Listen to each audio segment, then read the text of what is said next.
Given the increasing diversity of America's populations, the dangers of sectarianism are greater than ever. Whatever we once were, we are no longer a Christian nation, at least not just. We are also a Jewish nation, a Muslim nation, and a Buddhist nation, and a Hindu nation, and a nation of non-believers. And even if we did have only Christians in our midst, if we expelled every non-Christian from the United States of America, whose Christianity would we teach in the schools? Would it be James Dobson's or Al Sharpton's?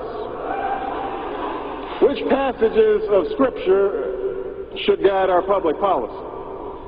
Should we go with Leviticus, which suggests slavery is okay, and that eating shellfish is an abomination? Or we could go with Deuteronomy, which suggests stoning your child if he strays from the faith? Or should we just stick to the Sermon on the Mount, a passage that is so radical that it's doubtful that our own Defense Department would survive its application? So before we get carried away, let's read our Bibles now. Folks haven't been reading their Bible. Which brings me to my second point.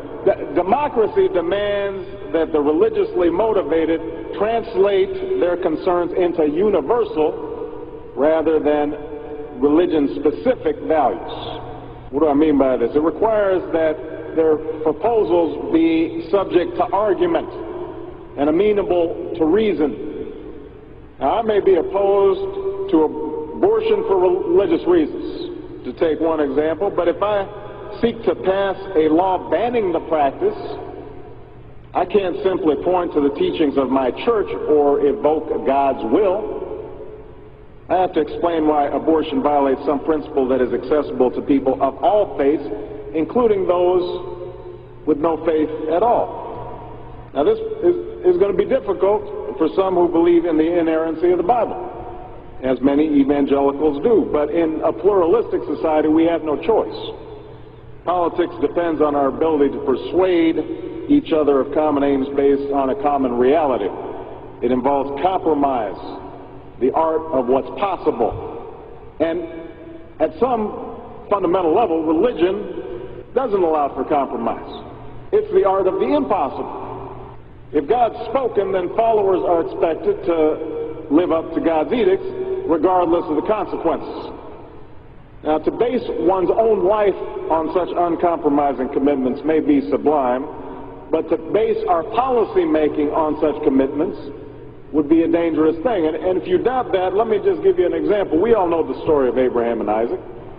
Abraham's ordered by God to offer up his only son.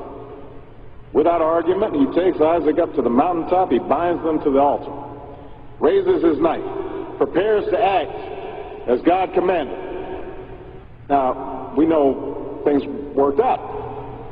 God sends down an angel to intercede at the very last minute. Abraham passes God's test of devotion.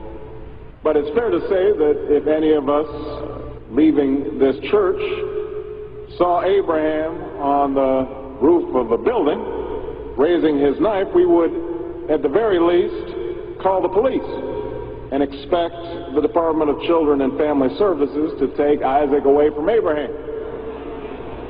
We would do so because we don't hear what Abraham hears.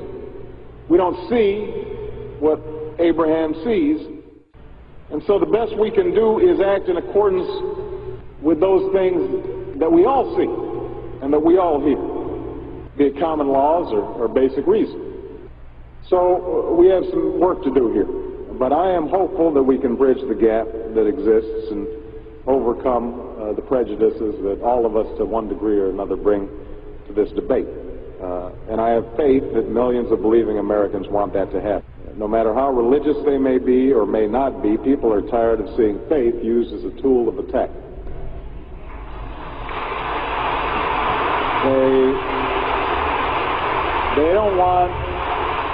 They don't want faith used to belittle or to divide, because in the end, that's not how they think about faith in their own lives.